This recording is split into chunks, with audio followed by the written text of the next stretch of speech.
श्रीभोगापुरेशाष्टकम्। श्रीमद्भोगापुरेशो भवतु भवगुर्भूतये मे दयालुः ज्ञानं भक्तिं विरक्तिं प्रदित शमदमाद्यङ्गजातं सुखाय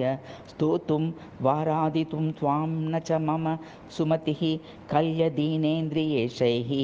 सन्मार्गात् भ्रान्तितोऽयं पुरुगुणदयया पाहि भोगापुरेश मूढोऽहं ज्ञानहीनस्तव पदयुगले भक्तिहीनो दुरात्मा तापि त्वमेव जाने गुरुवरवचसा स्वामिनं नापरं वा तस्मादस्मात् कृतागः क्षमय कुरु कृपां सत्त्वसिन्धो हनुमन् दास्यं मे देहि नित्यं दशरथतनय प्रीतभोगापुरेश त्वद्रुप्तपद्मान्तरङ्गे सकलगुणगणालङ्कृताङ्गो विदोषः स्वामी वेदान्तवेद्यो मम मनसि तथा वर्ततां श्रीमनोज्ञः श्रीमद्भोगापुरेशनिलयतनयहितं मामकं वेत्सि सर्वं किं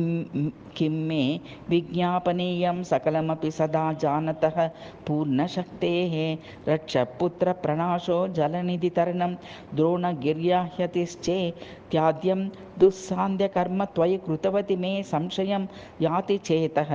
यद्यस्मन्मानसस्तप्रबलतर महाकाममुख्यारिनाशो भूयात् शीघ्रं त्वयायं सकलमपि बलं वेद्मि ते सत्यमेव सर्वात्म प्रेरकेशाद्भुत बलनिखिल प्राणिवृन्दप्रविष्टा नैके रमेशं परिचरसि हरे वेत्ति कस्ते महत्वं वत्सानुक्रोशदृष्टि भवतु मयि चिरं संसृतिव्याधिरुगणे श्रीमद्भोगपुरेशाभयद विरतिविज्ञानभक्त्यादिपूर्णः भग्रे बिम्बे कदाचित् पुनरपि गुरुसत्पाणिलब्धप्रतिष्ठः सान्निध्यं व्यञ्चितुं यो निहितद्युतिमहादीपतप्तो व्यतानेत् सर्वत्राद्वा पतङ्गान् मुहुरतसुजनैः प्रार्थितः सञ्चहार श्रीमद्भोगापुरेशं तमखिलफलदं सम्भजे पूर्वज्येष्ठं दुर्बुद्धिं दुर्विकारं हर हर हनुमन् पापजालं मदीयं तत्सेवैकोपयुक्तां श्रेयमपि दिश मे योग्यतां नातिलङ्घ्य भूयो वृद्धिर्यथा स्यात्तव पदयुगलद्वन्द्वभक्तेरजस्रं नर्ते त्वां मे गतिः स्यादिति द्रुतमनसा पालय स्वप्रपन्नम् इष्टानिष्टा पिनिष्नाशप्रकटित निज सद्भक्तिवर्गात्मशक्तिः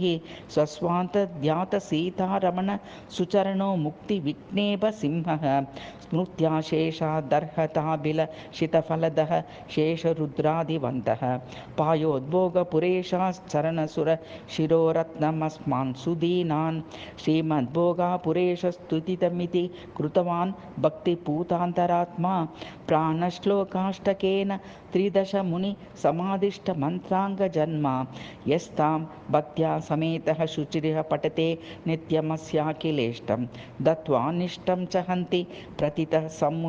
सुमहिमा प्राणिवृन्दप्रणेता इति श्रीभोगापुरेशाष्टकम्।